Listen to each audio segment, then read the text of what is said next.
Olá, vamos agora à nossa segunda parte desse complemento da Maratona PRF 2018, tratando nesse momento das questões que ficaram pendentes de direito constitucional.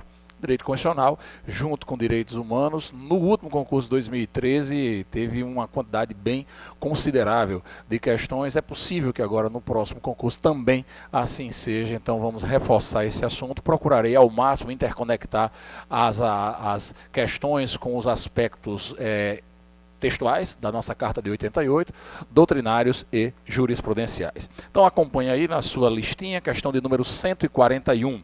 Incumbem às polícias civis a função de polícia judiciária e a apuração de infrações penais contra a ordem política e social, excetuadas as infrações de natureza militar. Nós temos um quadro com o rol das polícias no texto do artigo 144, que é tido pelo Supremo Tribunal Federal como um quadro, uma lista taxativa. Então, os órgãos constitucionais de segurança pública são aqueles ali: Polícia Federal, Polícia Rodoviária Federal, Polícia Ferroviária Federal, polícias civis, polícias militares e corpos de bombeiros militares. Esse grupão aí a gente pode dividir em dois segmentos.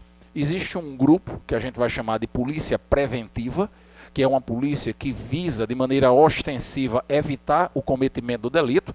É aí que se insere no âmbito da União a Polícia Federal, a Polícia Rodoviária Federal e a Polícia Ferroviária Federal. São polícias, têm essa natureza preventiva. A Polícia Federal, inclusive, tem a natureza híbrida, né? A Polícia Federal também vai figurar no outro polo que eu falo já já. E no âmbito dos estados, nós vamos ter as polícias militares e os corpos de bombeiros com essa missão, né, de tentar evitar o cometimento do delito, em especial a PM. Se porventura as polícias ostensivas preventivas falharem, acontecerá o crime. E em sendo cometido o crime, há necessidade de um procedimento de investigação que possa subsidiar o autor da ação penal a movê-la lá no Poder Judiciário. E quem desempenha o papel de polícia judiciária no âmbito da União com exclusividade é a Polícia Federal, cujas atribuições estão expressas em especial na Constituição. Existem outras normas, evidentemente, que fazem menção aos crimes na órbita federal, mas a Constituição lista, e de maneira remanescente, de maneira residual, o que não for competência da Polícia Federal e nem for no âmbito dos militares, compete à Polícia Civil investigar.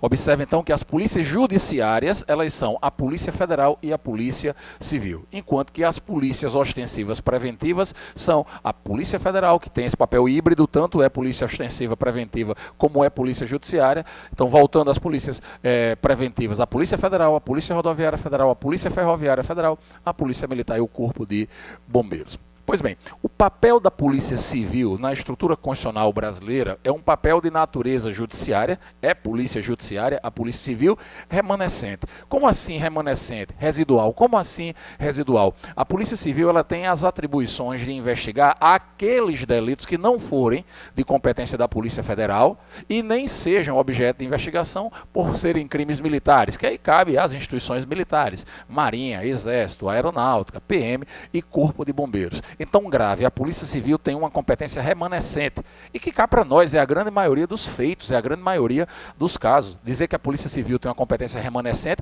não significa dizer que ela tem menos trabalho do que as outras instituições, do que a Polícia Federal. Eu diria até o contrário, a Polícia Civil tem muito mais trabalho no sentido de quantidade de delitos que remanescem dentro daquela lista, fora daquela lista do que é da PF, do que propriamente a instituição Polícia Federal. Então a Polícia Civil ela tem uma quantidade muito maior de assuntos para investigar. Vamos fazer aqui a releitura do item 141. Incumbem às polícias civis a função de polícia judiciária e a apuração de infrações penais contra a ordem política e social, excetuadas as infrações de natureza militar. Está errado esse item. Por que está errado esse item? Porque o papel de apuração de infrações penais contra a ordem política e social não é da Polícia Civil. Isso está expresso como sendo competência da Polícia Federal. O artigo 144 vai nos dizer isso aí.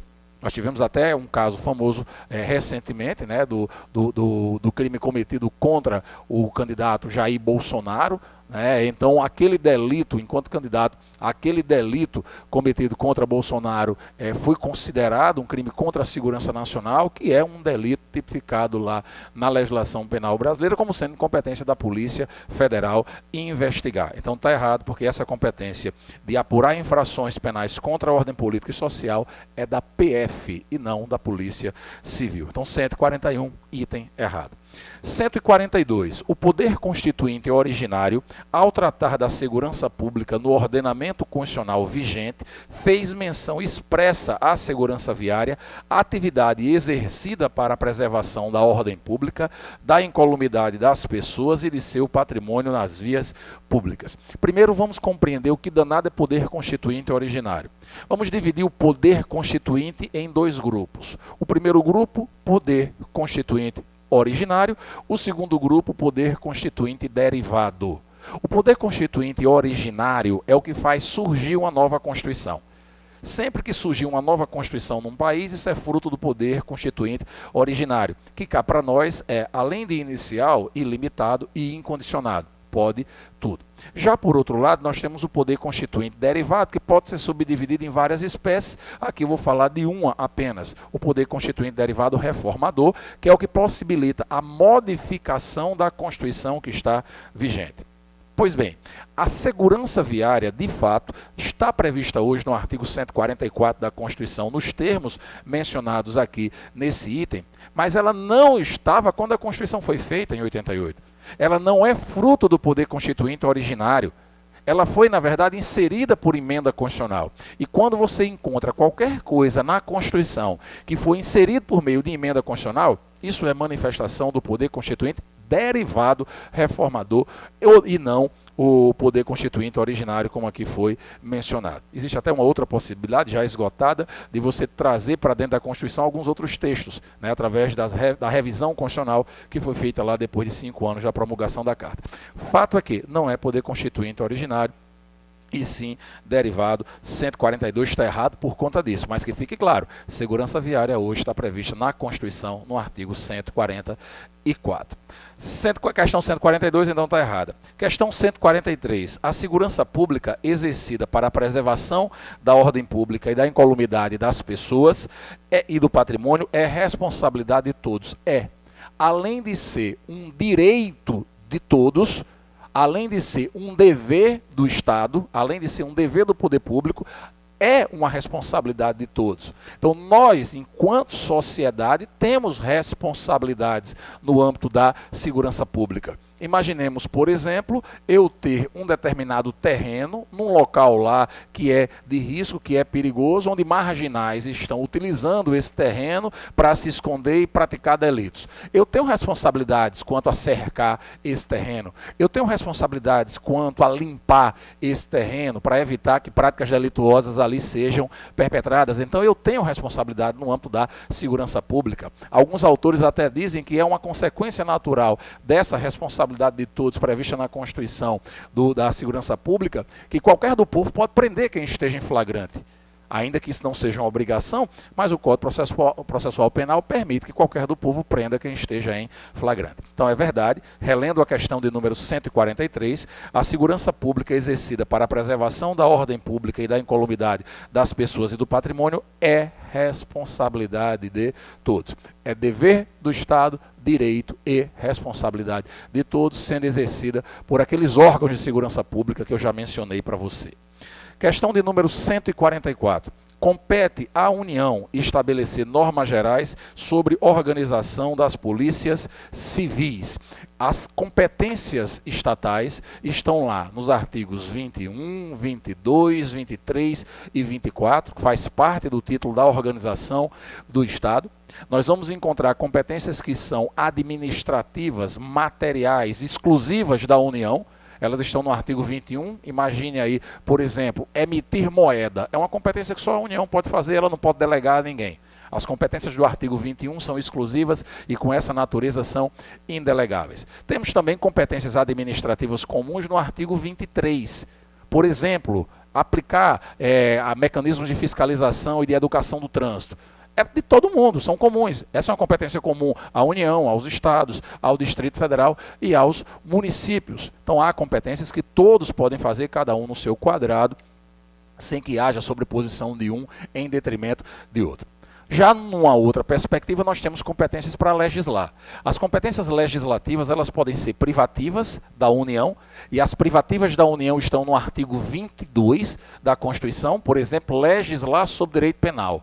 Legislar sobre direito processual penal. É competência privativa da União, é só a União que pode legislar sobre aquele assunto. É competência privativa e a privativa pode ser objeto de delegação cá para nós.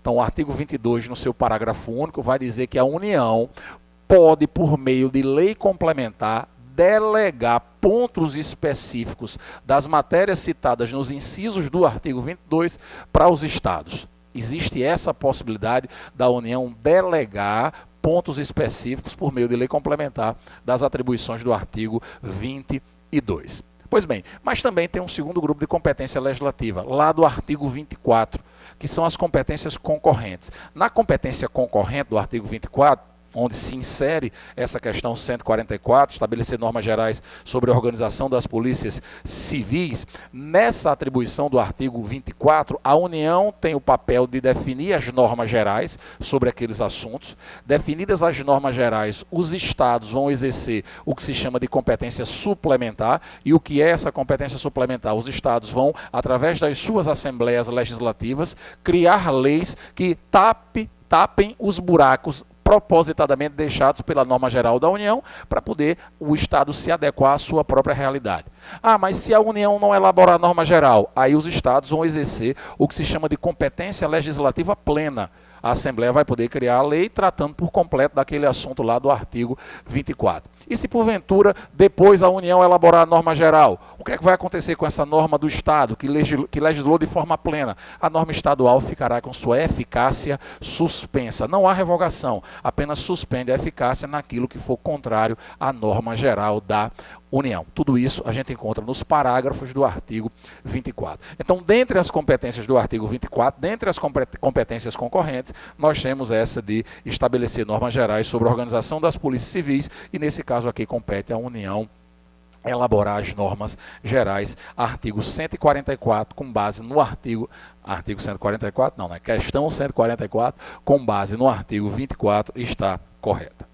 Questão de número 145, as polícias militares, os corpos de bombeiros militares e as polícias civis subordinam-se aos governadores dos estados, do Distrito Federal e dos territórios. Polícias militares, corpos de bombeiros militares, polícias civis se subordinam aos governadores dos estados, sim, do Distrito Federal, sim, dos territórios, sim. Acrescento, todavia, duas observações para você. Primeiro, lá no Distrito Federal, a Polícia Civil, a Polícia Militar e o Corpo de Bombeiros, apesar de serem, de fato, subordinados administrativamente ao governador do Distrito Federal, são organizados e mantidos pela União. Então, a PM, o Corpo de Bombeiros e a Polícia Civil do Distrito Federal são organizadas e mantidas pela União, mas, inegavelmente, se subordinam ao governador do DF. E uma segunda coisa, não caia nessa armadilha que é muito comum o CESP cobrar. Muito comum, não caia nessa armadilha. Polícia Militar e o Corpo de Bombeiros, a Polícia Civil não entra nesse rol que eu vou falar, a Polícia Militar e o Corpo de Bombeiros, elas são instituições que atuam como forças auxiliares e reserva do Exército. Do Exército, vai ter item errado dizendo que é das Forças Armadas em geral, não, é do Exército.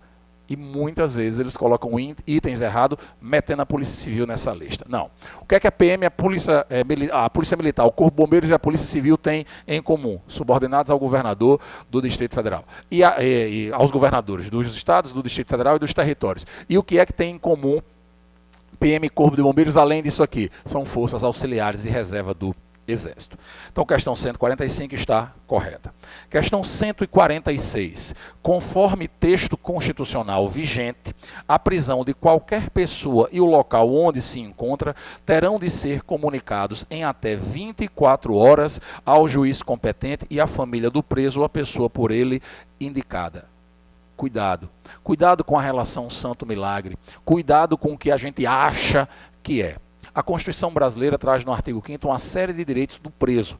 O cara que é preso, por exemplo, tem o direito da sua prisão ser comunicada ao juiz. E essa comunicação é de imediato. Essa comunicação é imediatamente. A Constituição brasileira em nenhum momento estabelece a quantidade de horas. Diz que a comunicação é imediata.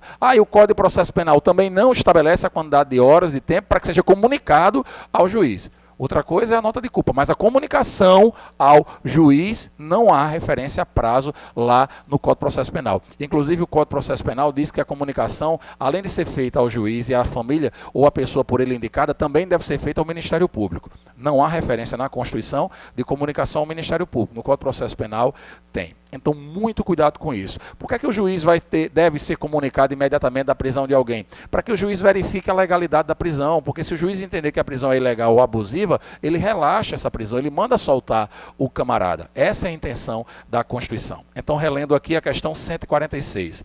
Conforme texto constitucional vigente, a prisão de qualquer pessoa e o local onde se encontra terão de ser comunicados em até 24 horas. Não, a Constituição diz que é imediatamente, não faz menção a prazo. Ao juiz competente e à família do preso ou a pessoa por ele indicada. 146 está errada. Questão de número 147. O princípio da individualização da pena determina que nenhuma pena passará da pessoa do condenado, razão pela qual as sanções relativas à restrição de liberdade não alcançarão parentes do autor do delito. Uma coisa é uma coisa, outra coisa é outra coisa. Existe um princípio chamado de individualização da pena? Existe. Tem natureza processual penal e é previsto na Constituição Federal. A lei vai definir essa estruturação da individualização da pena e vai adotar uma série de punições que a Constituição, de forma exemplificativa, menciona. Pena de multa, pena privativa de liberdade, pena restritiva de direito. Então nós temos lá essa lista meramente exemplificativa de penas aplicáveis no ordenamento jurídico brasileiro. E o que vem a ser propriamente a individualização da pena? Primeiro, o princípio da individualização é um princípio que tem 3 diretrizes. Ele se direciona ao legislador, quando diz: ei, seu legislador, na hora de criar as leis penais, processuais penais, não seja muito abstrato, não.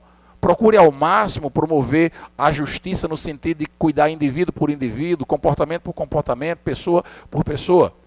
A segunda vertente dela é voltada ao juiz que aplica a pena, o juiz que mete a caneta e condena, para que ele individualize também as circunstâncias que envolvem cada pessoa, cuidar indivíduo por indivíduo, pessoa por pessoa.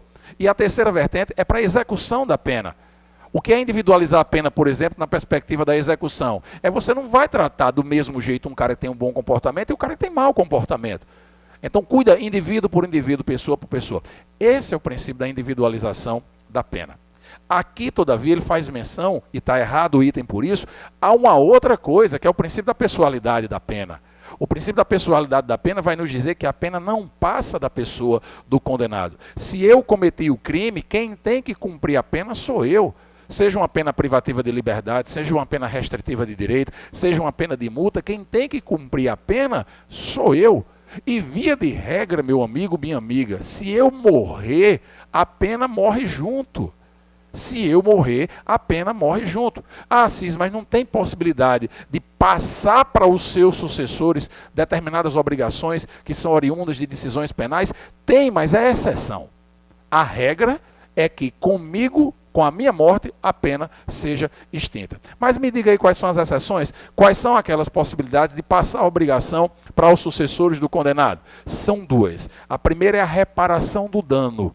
A segunda é a decretação do perdimento de bens. Então, a reparação do dano e o perdimento de bens passam para os sucessores e contra eles são executados, atenção, até o limite do valor do patrimônio transferido. E o que é essa história de até o limite do valor do patrimônio transferido? Não vai o sucessor responder com o patrimônio que ele já tinha. O sucessor vai responder com o patrimônio que ele recebe de herança. Então é o que eu deixo de herança que vai responder. Imaginemos que eu fui condenado por um homicídio a 20 anos de reclusão, e além dos 20 anos de reclusão, fui condenado a pagar R$1 milhão para a família da vítima do cara. Então quem tem que cumprir os 20 anos sou eu, quem tem que pagar R$1 milhão sou eu. Aí se você, Assis, eu Assis, morri e deixei 5 milhões de herança, Então, dos 5 milhões de herança, pega 1 milhão e manda lá para a família do cara. Mas se eu morri e deixei 10 reais de herança, você pega os 10 reais e manda para a família do cara. Ei, mas ficou faltando aí uma arruma de dinheiro, uma arruma de real. Os seus sucessores, assim, vão ser obrigados a pagar? Não. Só responde até o limite do que eu deixo de herança. Se eu deixei 0 de herança, por exemplo, 0, responde. Então, o 147 está errado, porque ele menciona o princípio da individualização, quando na verdade está falando do outro, que é o da pessoalidade da pena. Relendo então a 147, o princípio da individualização da pena determina que nenhuma pena passará da pessoa do condenado, razão pela qual as sanções relativas à restrição de liberdade não alcançarão parentes do autor do delito. De fato, não alcançarão, mas não pelo princípio da individualização da pena, e sim pelo princípio da pessoalidade da pena. 147 está errada. 148. No âmbito do inquérito policial, cuja natureza é inquisitiva, não se faz necessária a aplicação plena do princípio do contraditório, conforme jurisprudência dominante. Ampla defesa e contraditório. 2 princípios extremamente importantes de defesa do indivíduo, aplicáveis tanto ao processo judicial como ao processo administrativo. Ampla defesa e contraditório. Me defender da forma mais ampla possível, pelos mecanismos mais abrangentes possíveis de defesa. Contraditório, a possibilidade de eu desdizer, contradizer, rebater acusações que me são feitas. Ambos, repito, são princípios de natureza processual aplicáveis tanto ao processo judicial como ao processo administrativo. No inquérito policial, que tem natureza inquisitiva, nós não temos polos autor e réu. Por exemplo, no inquérito policial, você não tem necessariamente como se falar num acusado formal, solene. Você tem pessoas que vão ser até objeto de investigação, evidentemente, mas não há esses polos e, em razão disso, não temos como falar notadamente do contraditório no âmbito do inquérito policial. Isso aí eu já aprendi desde pequenininho, na época que eu fazia o curso de Direito, meus professores de Direito Processual Penal sempre diziam isso e a gente reitera agora. Então não há, na essência, contraditório no âmbito do inquérito policial. Tudo bem que o Supremo Tribunal Federal deu uma diminuída na força dessa ideia geral, quando, através de uma súmula vinculante, permitiu ao advogado de defesa ter acesso aos autos já documentados, às provas já documentadas nos autos do inquérito policial. Mas ainda assim não há como isso ser chamado de contraditório, tecnicamente falando. Então, sem medo, não há contraditório no inquérito policial. Então, no âmbito do inquérito policial, cuja natureza é inquisitiva, não se faz necessária a aplicação plena do princípio do contraditório, conforme jurisprudência dominante, o item está certo. 149. Em caso de perigo à integridade física do preso, admite-se o uso de algemas, desde que essa medida de caráter excepcional seja justificada por escrito. E aí? Utilização de algemas. A utilização de algema foi restringida por parte do Supremo Tribunal Federal através da súmula vinculante número 11, e nessa súmula vinculante número 11, o Supremo diz mais ou menos o seguinte, ó, só é possível, tá? Mas só é possível o uso das algemas quando houver fundado receio de fuga, quando houver resistência à prisão, quando o cara, por algum motivo, tiver algum comportamento dele ou de terceiros que gere risco a ele, que gere risco a outras pessoas, que gere risco a quem está prendendo. Então, há série de restrições, mas é possível o uso das algemas nos termos da súmula vinculante número 11. Então, relendo a 149, em caso de perigo à integridade física do preso, admite-se o uso de algemas, desde que essa medida de caráter excepcional seja justificada por escrito. Está certo. E se a súmula vinculante 11 for violado, meu amigo, o caba pode responder administrativamente, pode responder penalmente, há responsabilidade de natureza civil, disciplinar, é uma desgraça só. Dê uma lida na súmula vinculante 11 do STF. Questão de número 150. Em razão do princípio da legalidade penal, a tipificação de conduta como crime deve ser feita por meio de lei em sentido material, não se exigindo, em regra, a lei em sentido estrito. Negativo. O artigo 5º, inciso 39 da Constituição, combinado com o artigo 1º do Código Penal brasileiro, nos dirá que não há crime sem lei anterior que o defina, nem pena sem prévia combinação legal. Crime e pena tem que ser previsto em lei. Que lei? Lei no sentido estrito da palavra. Lei elaborada formal e solenemente pelo Congresso Nacional. Não pode ser qualquer normazinha que a gente vai chamar de lei, não. Tem que ser lei no sentido estrito da palavra. Lei elaborada pelo Congresso Nacional. Não pode o presidente da República fazer lei penal incriminadora por medida provisória, não pode o município, não pode o Estado, não pode o Distrito Federal, só a União, por meio do Congresso Nacional, pode tipificar determinadas condutas como criminosas e também definir as suas sanções, as suas penas. E essa lei, evidentemente, tem que ser anterior ao fato. Não há crime sem lei anterior ao fato, nem pena sem prévia anterior, combinação, definição legal, definição em lei. Pena também precisa ser definida em lei e a lei tem que ser anterior, já que a lei não pode retroagir para prejudicar. A retroatividade penal ela pode acontecer, mas não pode gerar prejuízo. Então, relenda 150, em razão do princípio da legalidade penal, a tipificação de conduta como crime deve ser feita por meio de lei em sentido material, não se exigindo, em regra, a lei em sentido estrito. Errado, se exige sim a lei em sentido estrito, a lei elaborada pelo Congresso Nacional para definição do que é crime, para definição do que é pena. Questão de número 151. O poder constituinte originário gera e organiza os poderes do Estado, instaurando o próprio Estado constitucional. Ainda que talvez não seja esse um tema objeto de abordagem no nosso concurso, é melhor sobrar. Já falei anteriormente que o poder constituinte é o que faz surgir uma nova ordem constitucional. E a partir dessa nova ordem constitucional surge um novo país, propriamente. Surge um novo Estado constitucional, surge uma nova ordem constitucional. Então esse é o poder constituinte originário, inicial, ilimitado e incondicionado. É mais ou menos o seguinte, ele pode tudo. Uma nova Constituição no Brasil, por exemplo, pode mandar todo mundo que está aposentado voltar a trabalhar. Assim são as cláusulas pétreas. Não existe cláusula pétrea frente a poder constituinte originário. Não existe direito adquirido frente a poder constituinte originário. Então é como se o poder constituinte pudesse tudo, o originário. O poder constituinte originário gera e organiza os poderes do Estado, instaurando o próprio Estado constitucional. O item está certo. 152. Caso o presidente da República pretenda realizar determinado ato que necessite de aprovação da população, deverá realizar consulta plebiscitária, que será convocada por decreto presidencial. No Brasil, a titularidade do poder é do povo. Todo poder emana do povo, todo poder vem do povo, todo poder tem a origem do povo.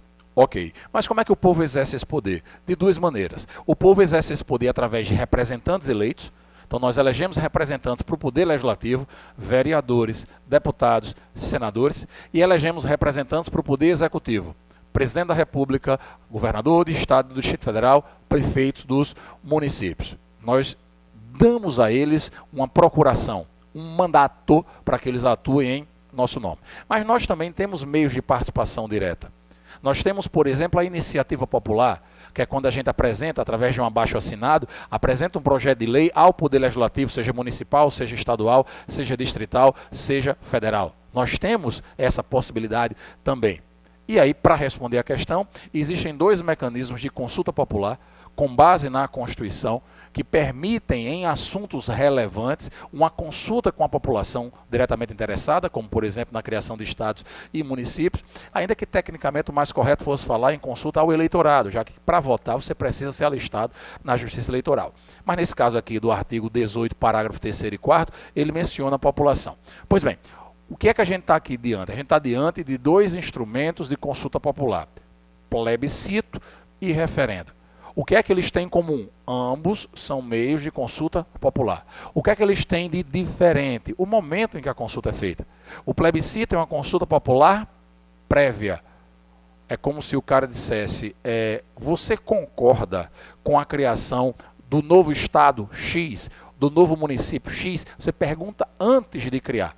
Já no referendo, não. No referendo existe algo previsto na lei, previsto na Constituição, um ato administrativo qualquer, uma circunstância qualquer que está posta, e a pergunta é feita depois. Você concorda com aquilo que já está posto? A consulta é posterior. Estatuto do Desarmamento 2005, a lei já estabelecia a proibição da comercialização de arma de fogo e munições em todo o território nacional. A consulta foi referendária porque estava se perguntando se a gente concordava com aquilo que já estava posto. Então, plebiscito pergunta antes, referendo pergunta depois. Ok? Mas qual é o problema dessa questão? É que plebiscito e referendo são convocados, autorizados por meio do Congresso Nacional. Não é por decreto presidencial. Então, relendo aqui a questão, de número 152, caso o presidente da República pretenda realizar determinado ato que necessite de aprovação da população, deverá realizar consulta plebiscitária que será convocada por decreto presidencial. Não é por decreto presidencial, a convocação que se faz pelo Congresso Nacional por decreto legislativo. Pelo Congresso Nacional por decreto legislativo. Depois, por falar em competência do Congresso, depois dê uma olhada. Apesar de se fazer menção ao Poder Legislativo Nacional como sendo bicameral, é inegável que ali existem três instituições, sobretudo no que diz respeito às competências. Existe a instituição Câmara dos Deputados, como Casa do Povo, com atribuições no artigo 51, competências que são privativas da Câmara. Existe a instituição Senado Federal, que é a Casa dos Estados, com suas atribuições no artigo 52, e existe o todo, que é o Congresso Nacional, com as suas atribuições no artigo 49. É exatamente no artigo 49 que a gente vai encontrar essa de convocação, plebiscito, autorização de referendo. Então está errada a questão 152. Questão 153. Conforme entendimento do Supremo Tribunal Federal, brasileiro nato que tiver perdido a nacionalidade poderá ser extraditado. Primeiro vamos compreender que o cara pode ser brasileiro nato em 4 situações. Nascendo no Brasil, quando, ainda que pai e mãe sejam estrangeiros, desde que não estejam a serviço do seu país, do seu próprio país. Está lá no artigo 12 da nossa Constituição, o trato principal sobre nacionalidade. O cara pode ser brasileiro nato nascendo no exterior, quando o pai ou mãe for brasileiro que lá está a serviço da República Federativa do Brasil. O cara pode ser brasileiro nato quando nasce no exterior, quando o pai ou mãe for brasileiro que não esteja a serviço, bastando para tanto que seja registrado numa repartição brasileira competente lá no exterior, ou, uma última análise, vindo morar no Brasil, fixando residência no Brasil, um filho de pai ou mãe brasileiro nascido no exterior e fazendo a opção confirmativa a partir da maioridade lá na Justiça Federal. Essa opção confirmativa pode ser feita em qualquer tempo. Pois bem, se o cara é brasileiro nato, ele vai poder ser extraditado pelo Brasil? O trato da extradição está na Constituição Federal, principalmente no artigo 5º, incisos 51 e 52. A extradição é um procedimento bilateral em que alguém cometeu um crime no exterior e veio para o Brasil. O país onde esse cara cometeu o crime descobre que ele está aqui. Pede ao Brasil a extradição. Esse é o procedimento bilateral da extradição. Via de regra, quem pode ser extraditado é o estrangeiro. Se bem que a Constituição diz que não cabe extradição de estrangeiro nem por crime político, nem por crime de opinião. Mas, inegavelmente, via de regra, quem pode ser extraditado é o estrangeiro. E o brasileiro pode ser extraditado? Pode, se for naturalizado. O brasileiro naturalizado pode ser extraditado em 2 situações. Primeira situação é quando ele cometeu um crime comum antes de se naturalizar, porque quando ele cometeu o crime ele ainda era estrangeiro. Essa é a razão. E a segunda situação, um brasileiro naturalizado pode ser extraditado se ele se envolver com tráfico ilícito de entorpecentes e drogas afins, tráfico de drogas. E aí não interessa se ele se envolveu antes ou se ele se envolveu depois. Se envolveu com tráfico de drogas, se envolveu, ele pode ser extraditado, o brasileiro naturalizado, independentemente do momento da prática delituosa. E o brasileiro nato pode ser extraditado? Aí eu digo a você, sem medo, sem medo. Brasileiro nato não pode ser extraditado e não há exceção. Espera aí, não há exceção? E se ele perder a nacionalidade? Aí, amigo, ele deixou de ser brasileiro. Se um brasileiro nato perder a nacionalidade, ele deixou de ser brasileiro. Aí ele pode ser extraditado. Então, se um brasileiro nato perde a nacionalidade brasileira, o brasileiro nato pode perder. Quando é que um brasileiro nato pode perder a nacionalidade? Quando ele adquire uma outra sem uma razão que justifique. O artigo 12, parágrafo 4º, traz as hipóteses de perda da nacionalidade brasileira, que tanto atinge naturalizado como atinge nato. E a única hipótese de um brasileiro nato perder a nacionalidade é quando ele adquire uma outra nacionalidade, e não é por reconhecimento de nacionalidade originária, e nem há uma razão que, ou não há razão que justifique essa nova aquisição. Então, quando um brasileiro nato adquire uma outra nacionalidade e não preenche as exceções constitucionais, ele perde a nacionalidade, como aconteceu com a jovem brasileira que matou o marido lá nos Estados Unidos, veio para o Brasil pensando em se livrar da extradição, só que ela tinha se naturalizado norte-americana mesmo tendo green card. E quando isso acontece, nós estamos diante de um caso que possibilita a perda da nacionalidade, ela perdeu a nacionalidade e foi deferido o seu pedido de extradição. Então, voltando aqui, essa questão foi do CESP, da prova agora 2018 do STJ. Conforme entendimento do Supremo Tribunal Federal, brasileiro nato que tiver perdido a nacionalidade brasileira poderá ser extraditado. Poderá? porque ele perdeu a nacionalidade. Se ele não perder, ele não pode ser extraditado. Então está correta 153. 154. Caso as instituições públicas cariocas se mostrem incapazes de elucidar o homicídio da vereadora Marielle Franco, é possível que o Procurador-Geral da República, em face da grave violação de direitos humanos que envolve o caso, suscite perante o Supremo Tribunal Federal o deslocamento da competência para a Justiça Federal. A emenda constitucional mais importante para nós concurseiros é a emenda 45. A emenda 45 é de 2004 e ela mudou, ela ficou conhecida como reforma do Judiciário. Ela mudou muitos pontos da Constituição. Até hoje, para se ter uma noção, foi a única emenda que mudou o artigo 5º. Ela inseriu o inciso 78, no artigo 5º, princípio da celeridade processual, tanto para o processo judicial como para o processo administrativo. Ela inseriu o parágrafo 3º no artigo 5º, que possibilita a equiparação dos tratados internacionais sobre direitos humanos às emendas constitucionais, desde que sejam aprovados com o mesmo rito das emendas, 2 turnos em cada casa e maioria de 3/5. E ela trouxe também o parágrafo 4º para o artigo 5º, que fala do Tribunal Penal Internacional. O Brasil submete à jurisdição do TPI. Mas o canto que ela mais mudou coisa foi o capítulo do Poder Judiciário. E uma das novidades que ela trouxe lá no capítulo do Poder Judiciário foi um instituto que a doutrina passou a chamar de federalização dos crimes. O que é isso? Quando a gente estiver diante de um crime que seja de competência da Justiça Estadual, mas que pelas circunstâncias que envolvem aquela situação ali, há uma demonstração clara de grave violação a direitos humanos, e que essa grave violação a direitos humanos não está sendo objeto de uma repressão efetiva pelas autoridades estaduais, é possível que o Procurador-Geral da República peça que essa competência saia da Justiça Estadual e vá para a Justiça Federal. É o que se chama de federalização dos crimes. O problema, olhando para essa questão, é que o pedido feito pelo Procurador-Geral da República não é ao Supremo Tribunal Federal. Esse pedido é feito ao STJ. Então o Supremo pede ao STJ que desloque a competência da Justiça Estadual para a Justiça Federal. O nome disso é federalização dos crimes. O erro da questão é falar em STF, quando era para falar em STJ. Essa questão aqui foi montada, ela não foi cobrada ainda em nenhuma prova, mas quem sabe, pela importância do assunto, isso venha a ser debatido no nosso concurso. Então está errado a 154, só porque o pedido não é ao Supremo, o pedido é ao STJ. Questão 155. Sim, se você quiser depois dar uma olhada, artigo 109, parágrafo 5º da Constituição, trata dessa questão 154. 109, parágrafo 5º. Questão 155. O direito de resposta deve ser proporcional ao agravo e a indenização deverá ser estabelecida por meio de acordo bilateral.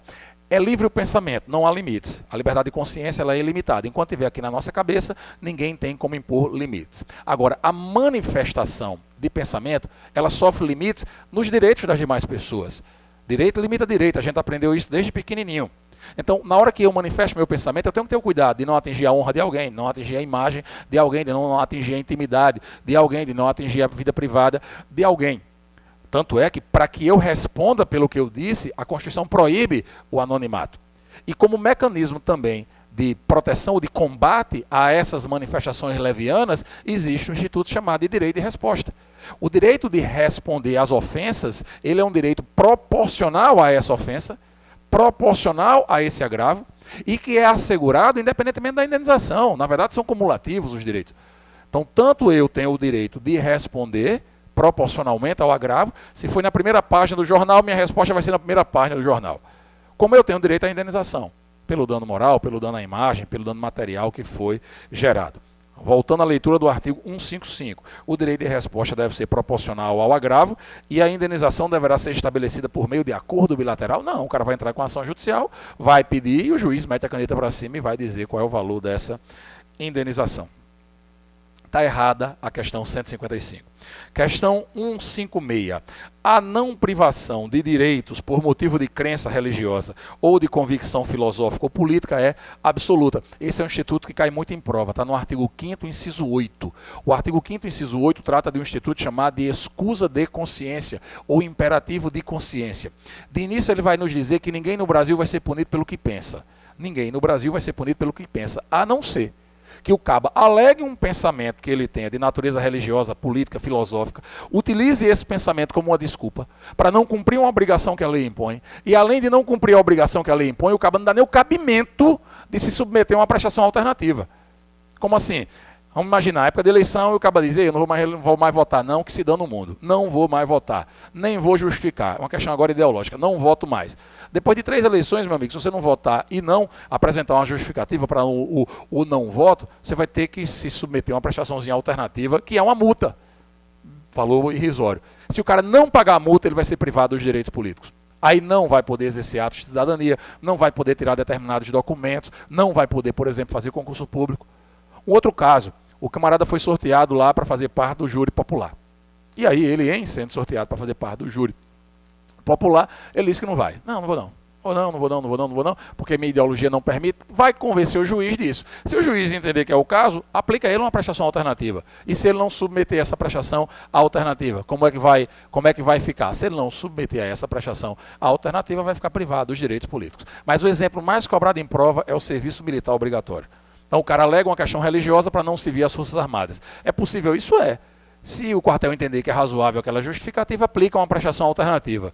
Não, você não vai então servir as Forças Armadas no quartel, não. Vai atuar numa entidade assistencial, é um serviço alternativo, não vai ter arma, não vai ter atividade bélica, nem nada. Ok? Se o cara cumprir, ótimo. E se o cara não cumprir, vai ser privado dos direitos políticos. Então, quando se diz aqui, a não privação de direitos políticos por motivo de crença religiosa ou de convicção filosófica ou política é absoluta coisa nenhuma. O cara pode ser punido sim, se além de não cumprir a obrigação principal, também não se submeter à prestação alternativa fixada em lei. Questão 157. Interesse social é a única motivação legal para a realização de desapropriações. 5 direitos básicos no artigo 5º. Vida, liberdade, igualdade, segurança e propriedade. Direito de propriedade é uma norma de eficácia contida. É uma norma que a Constituição dá como direito, mas permite a sua contenção, a redução da sua força, a diminuição da sua força. Exemplo de diminuição da força de uma norma do direito de propriedade. A possibilidade de desapropriação. Então o Estado pode desapropriar um determinado bem. Essa desapropriação ela pode se dar por necessidade pública, essa desapropriação ela pode se dar por utilidade pública, essa desapropriação ela pode se dar por interesse social. E aí vamos para cá, para a questão. Interesse social é uma das possibilidades. Quando ele diz aqui na questão 157, interesse social é a única motivação legal para a realização de desapropriações, está errado. A interesse social é uma das possibilidades. Nós temos mais. Nós temos a possibilidade, por exemplo, de interesse público, de necessidade pública ou de utilidade pública para justificar uma desapropriação. E salientes que ainda tem uma possibilidade de supremacia do interesse público em relação ao interesse privado, que é a requisição administrativa. No caso de iminente perigo público, a autoridade competente poderá usar o bem de um particular. E esse particular só terá direito à indenização posteriormente se houver dano. Não se indeniza o uso do bem, se indeniza o dano. Então, 157 está errada porque o interesse social não é a única, nós temos também necessidade e utilidade pública. 158. A reunião pacífica sem armas em locais abertos ao público depende de não frustrar reunião anteriormente convocada para o mesmo local e de aviso prévio à autoridade competente. E aí, está correto? Direito de reunião está no artigo 5º, inciso 16, direito ou liberdade de reunião, artigo 5º, inciso 16, extremamente importante, cai muito em prova. Essa liberdade de reunião tem que ser observada sobre 5 pilares. Primeiro deles, tem que ser pacífica. Segundo, não pode ser com armas. Terceiro, não pode frustrar uma outra reunião convocada para o mesmo local. Quarto, precisa de uma comunicação com antecedência. Precisa ser comunicado com antecedência às autoridades competentes, ainda que quinto, não precisa de autorização, não se exige a autorização para o exercício do direito de reunião. Para proteger o direito de reunião, nós temos o mandado de segurança, e uma decisão que não faz tanto tempo, o Supremo considerou constitucional a Marcha da Maconha. Então a Marcha da Maconha ela seria a manifestação do pensamento por meio do direito de reunião, ela é uma providência prevista, protegida, melhor dizendo, pela Constituição. Então, relendo a 158, a reunião pacífica sem armas em locais abertos ao público depende de não frustrar reunião anteriormente convocada para o mesmo local e de aviso prévio à autoridade competente. Pacífica, sem armas, locais abertos ao público, depende de não frustrar reunião anteriormente convocada para o mesmo local e de aviso prévio à autoridade competente, sim. Não precisa de autorização, 158 está correta. 159. A autoridade competente poderá usar de propriedade particular, no caso de iminente perigo público, assegurada ao proprietário indenização prévia. Já havia falado sobre isso, a indenização é ulterior, a indenização é posterior. Então, a autoridade competente poderá usar de propriedade particular, seja móvel, seja imóvel, no caso de iminente perigo público. Imagina aí você, numa viatura da Polícia Rodoviária Federal, vai perseguindo um bandido e a viatura estoura os pneus. Para continuar a perseguição, você requisita o carro de um particular que vai passando lá. Isso pode ser feito e é justificado pelo texto constitucional, porém o proprietário terá direito à indenização posteriormente se houver dano ao seu veículo. Então está errada a 159 quando ela fala em indenização prévia, a indenização é ulterior, é posterior. Questão de número 160. Considerando a atual jurisprudência do Supremo Tribunal Federal, julgue fulano de tal, 2 meses antes de ser eleito deputado federal pelo Rio Grande do Norte, cometeu crime doloso contra a vida de um desafeto. Em razão disso, é correto afirmar que o Supremo Tribunal Federal irá julgá-lo pelo citado crime. Veja que o enunciado da questão diz, considerando a atual jurisprudência do Supremo Tribunal Federal. Meus amigos, minhas amigas, deputados e senadores, deputados federais e senadores, conforme previsão expressa do texto constitucional, eles adquirem foro especial por prerrogativa de função lá no STF a partir da diplomação. Então, pela Constituição, pelo texto literal da Constituição, quando um deputado federal receber da Justiça Eleitoral o diploma, isso acontece em dezembro, ele passaria a responder processos criminais lá no Supremo Tribunal Federal. E o entendimento que se tinha antes era que pouco importava se esse crime tinha relação ou não com a atividade parlamentar, se tinha sido antes ou depois de entrar no parlamento, não interessava, era crime comum, ele responderia a partir da diplomação lá no Supremo Tribunal Federal. O Supremo entende hoje de forma diferente. Então, hoje nós temos uma restrição jurisprudencial, isso não está escrito na Constituição, uma restrição pelo entendimento do Supremo, restrição jurisprudencial ao foro especial dos deputados federais e dos senadores. Que restrição é essa? Primeiro, deputados e senadores só vão responder lá no STF por crimes que tenham sido praticados na vigência do mandato e que tenham relação com a atividade parlamentar. Se o crime tiver sido praticado antes do exercício do mandato, como é o caso aqui, ou mesmo que tenha sido praticado na vigência do mandato, mas que não tenha relação com a atividade parlamentar, quem vai julgar é a primeira instância. Quem vai julgar é o primeiro grau de jurisdição. Esse item está errado com base na atual jurisprudência do STF. Se na sua prova, todavia, perguntar conforme disposição expressa da Constituição, sem medo. A partir do dia que ele recebe o diploma, ele já passa a ser julgado pelo Supremo. Então está errada a questão 160, ele não vai ser julgado pelo Supremo, ele vai ser julgado aqui embaixo, no primeiro grau de jurisdição. Questão 161. As eleições dos vereadores efetivas-se pelo critério majoritário de distribuição de vagas. Vereadores, deputados estaduais, deputados distritais e deputados federais são eleitos pelo sistema proporcional de eleição. Vereadores, deputados estaduais, deputados distritais e deputados federais, sistema proporcional de eleição. É mais ou menos o seguinte, as vagas vão ser distribuídas proporcionalmente ao número de votos que o partido, que a coligação tem. Se bem que a partir de agora vai ser proibida a coligação, né? Vai ter uma sequenciazinha a ser observada em razão da reforma constitucional política feita lá no artigo 17, de proibição de adoção de coligações no âmbito das eleições proporcionais. Mas isso é um tema lá do artigo 17, com a nova redação desde o finalzinho de 2017. Pois bem, então os vereadores são eleitos pelo sistema proporcional de eleição. Quem é eleito pelo sistema majoritário são os prefeitos, os governadores, o presidente da República e do Poder Legislativo, os senadores. Senador é o único cargo o único cargo do Poder Legislativo cuja eleição se dá pelo sistema majoritário. Os demais cargos do Poder Legislativo, sistema proporcional. Ok? Então está errada a questão 161. A eleição dos vereadores efetivas pelo modelo critério majoritário? Não. Proporcional. Majoritário, gente, ganha eleição quem tem mais votos. Esse majoritário ele pode ser por maioria absoluta, quando tem a chance de ter 2 turnos de eleição, Quando é que tem a chance de ter 2 turnos de eleição? Em eleição para presidente da República, em eleição para governador e em eleição para prefeito. Mas só há possibilidade de 2 turnos em municípios cujo eleitorado seja superior a 200 mil eleitores. Então só há possibilidade de 2 turnos de eleição para prefeito em municípios com mais de 200 mil eleitores.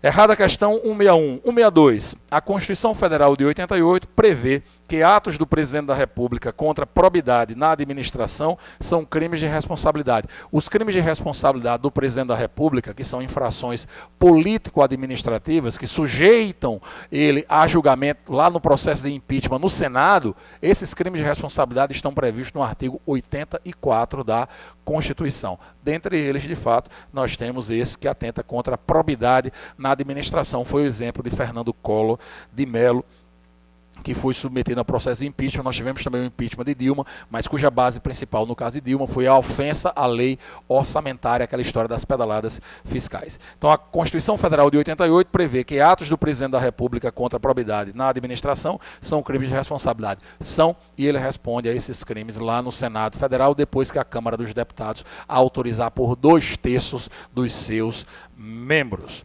162 está correto. 163. Cabe ao presidente da República a nomeação do Procurador-Geral da República, cujo mandato será de 2 anos, permitida uma recondução. Apenas mediante autorização de 2/3 dos membros do Senado Federal poderá ser o Procurador-Geral destituído do cargo. Nós temos o Procurador-Geral da República como uma das mais importantes autoridades do país.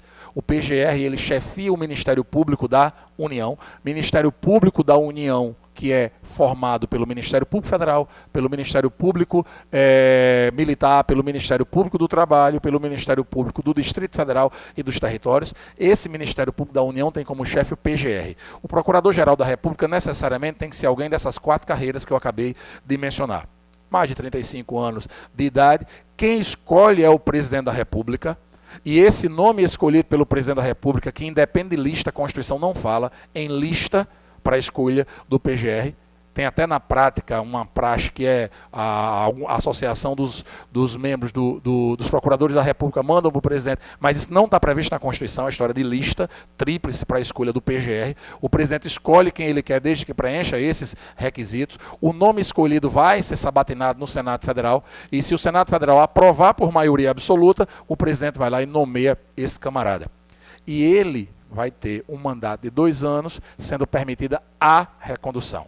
Então, se a gente olhar direitinho aqui, essa questão tem 2 erros. Primeiro erro é que ele pode ser reconduzido sucessivas e incontáveis vezes, todavia, para cada recondução, nova sabatina no Senado. E segundo, essa sabatina no Senado, ela é por maioria absoluta, inclusive quando o Senado, porventura, quando o presidente quiser destituir o cara antes de finalizar o mandato, e o Senado teria que concordar também por maioria absoluta e não maioria de 2/3, como disse aqui a questão. Então está errada duplamente a questão 163.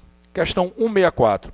A lei regulará a individualização da pena, proibidas em qualquer situação a pena de morte, a de caráter perpétuo, a de trabalhos forçados, a de banimento e a cruel. Pena cruel é proibida, não há exceção. Pena de banimento é proibida, não há exceção. Banimento seria a expulsão de brasileiros. É o Brasil unilateralmente, não é extradição não, tá? É o Brasil unilateralmente pegar um caba aqui e jogar para fora. Quando esse caba é um brasileiro, isso configuraria pena de banimento. Não pode. Nenhum brasileiro pode ser expulso do Brasil. Nem o nato, nem o naturalizado. Nem o nato, nem o naturalizado. Então banimento é proibido, não há exceção. O estrangeiro pode ser expulso. O estrangeiro pode ser deportado, brasileiro não pode ser expulso, de forma alguma, nem o nato, nem o naturalizado, porque isso configuraria a pena de banimento. Então é proibida. Pena de trabalhos forçados é proibida, pena de caráter perpétuo é proibida e não há exceção. O problema da questão está na pena de morte. Quando ele diz que a lei regulará a individualização da pena, verdade, proibidas em qualquer situação a pena de morte, fica errada. Por que fica errada? Porque é possível a pena de morte quando o Brasil estiver em caso de guerra declarada. Brasil em guerra declarada é possível a pena de morte e é por fuzilamento, tá? 164 está errada. 165. Os integrantes do CNJ são oriundos de cada um dos poderes da República sem exceção. O Conselho Nacional de Justiça, criado pela Emenda 45, está na Constituição Brasileira no artigo 103b. Ele é composto por 15 membros. Desses 15 membros, 9 são do Poder Judiciário. 9 são do Poder Judiciário. 2 são advogados, 2 são membros do Ministério Público e 2 são cidadãos. 9 do Poder Judiciário, 6 de fora. Os 6 de fora, 2 são advogados, 2 são do Ministério Público e 2 são cidadãos escolhidos, um pela Câmara e outro pelo Senado Federal. Errado quando diz aqui a questão que os integrantes do CNJ são oriundos de cada um dos poderes da República, sem exceção. Não. Você tem, por exemplo, 2 advogados. Não são oriundos de nenhum dos poderes. Ainda que se queira dizer, mas tem 2 cabas lá escolhidos pela Câmara dos Deputados e pelo Senado Federal. Ainda assim, não são deputados nem senadores, são cidadãos escolhidos por eles, juristas escolhidos por eles. Está errada a 165. 166, conforme previsão legal, não se pune o aborto praticado por médico quando, primeiro, não há outro meio de salvar a vida da gestante, 2, quando a gravidez resulta de estupro, 3, quando o feto for anencéfalo. Muito cuidado com a relação santo-milagre, conforme previsão legal, conforme previsão em lei. A lei, na verdade, só fala de 2 dessas 3 hipóteses aqui mencionadas. A lei, na verdade, aqui o Código Penal Brasileiro permite o aborto, a interrupção da gravidez, quando há risco efetivo de vida à mãe e quando a gravidez for fruto de estupro. A questão do feto anencéfalo também permite a interrupção da gravidez, mas é um entendimento do Supremo. Isso não está previsto na legislação. Essa é uma questão que envolve a relação santo-milagre. Relendo o enunciado, conforme previsão legal, está errado. Então, esse item, já que a possibilidade de aborto, na verdade, o Supremo nem chama de aborto, chama de interrupção da gravidez. Quando o feto for anencéfalo, não está previsto em lei, não é previsão legal, e sim é uma previsão jurisprudencial, 166 errado. 167. O direito de greve é assegurado a todos os trabalhadores brasileiros, inclusive aos servidores públicos civis que atuam no âmbito da segurança pública. Quando se falar em greve na Constituição, olhe para 3 pedaços da Constituição. Um lá no final não, né? Um lá do meio para o fim, que trata dos militares. Militares não podem fazer greve, não há exceção. Marinha, Exército, Aeronáutica, PM, Corpo Bombeiros, não pode fazer greve. Depois, você olha para os servidores públicos civis. Servidores públicos civis podem fazer greve? Pode. Artigo 37, inciso 7. Nos termos definidos em lei específica, servidor público pode fazer greve. Cis, mas não tem essa lei, mas o Supremo, em mandado de injunção, já mandou aplicar a lei de greve da iniciativa privada, então hoje está sendo aplicável isso. E a outra vez, o outro momento que se fala em greve é lá no artigo 9º. A greve dos empregados em geral, que é uma norma auto-aplicável, mesmo que não tivesse lei, já poderia ser exercido esse direito de greve. Então, na Constituição, artigo 9º, artigo 37.7 e artigo 142. 9º, greve dos empregados em geral, 37.7 dos servidores públicos civis e 142, proibindo a greve para os militares. Porém, o Supremo Tribunal Federal entendeu que os agentes de segurança pública, ainda que sejam servidores públicos civis, ainda que sejam agentes servidores públicos civis, como policiais rodoviários federais, policiais ferroviários federais, policiais federais, por exemplo, são proibidos de fazer greve. São proibidos de fazer greve em razão da natureza da atividade que desempenham. Isso não está previsto em lei, isso não está previsto na Constituição, mas é o entendimento do Supremo Tribunal Federal. Então, relendo a questão 167, o direito de greve é assegurado a todos os trabalhadores brasileiros, inclusive aos servidores públicos civis que atuam no âmbito da segurança pública. Não, quem atua no âmbito da segurança pública não pode fazer greve. 167 está errada. 168. Dada a previsão constitucional de que nenhuma pena passará da pessoa do condenado a outrem, o ordenamento jurídico veda que obrigações de reparação de danos sejam estendidas aos sucessores do condenado. Pode. Reparação do dano, perdimento de bens, pode ser estendida aos sucessores até o limite do valor do patrimônio transferido. Já havíamos tratado desse tema, errada a 168, quando diz que veda essa possibilidade. Artigo que eu digo é questão, tá? Questão 169. Ainda que, em regra, inexiste distinção entre brasileiros natos e naturalizados, o cargo de oficial das Forças Armadas só poderá ser exercido por brasileiro nato.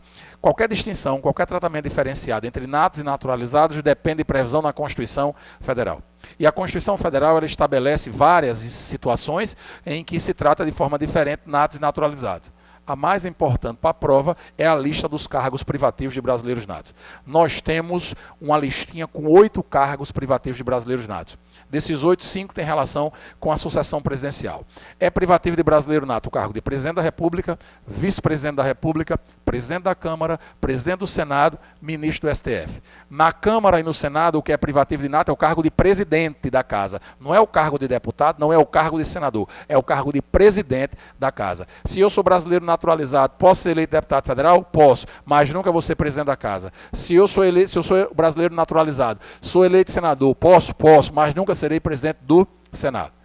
Já no Supremo, meu amigo, não é só o presidente não. Os ministros do Supremo, todos devem ser brasileiros natos.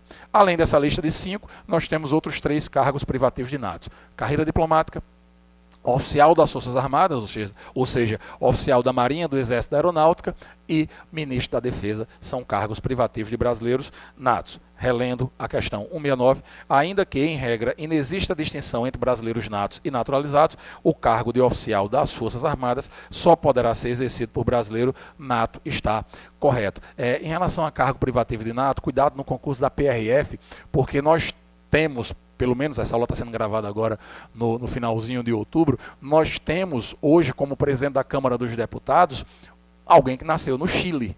Rodrigo Maia é brasileiro nato pelo jus sanguinis, ele nasceu no Chile. Aí ele pode ser ocupante do cargo que é privativo brasileiro nato? Sim, porque ele é brasileiro nato. Os cargos não são privativos de quem nasce no Brasil, não. São privativos de brasileiro nato, ainda que nasça no exterior. E por fim, para encerrar esse nosso complemento, a questão de número 170.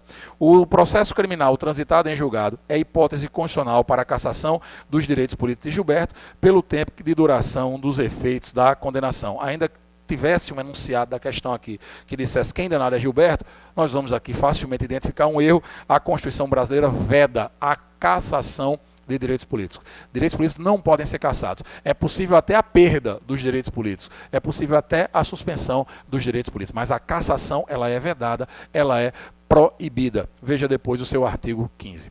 No máximo não. Agora é a gente dar o máximo para imergir nos estudos e buscar a nossa vaga na Polícia Rodoviária Federal. Em meu nome, em nome do IAP Curso, em nome do professor Marcelo, fica aqui meu abraço, minha gratidão por sua participação nesse processo e nesse projeto tão especial que é a Maratona PRF 2018. Vamos que vamos!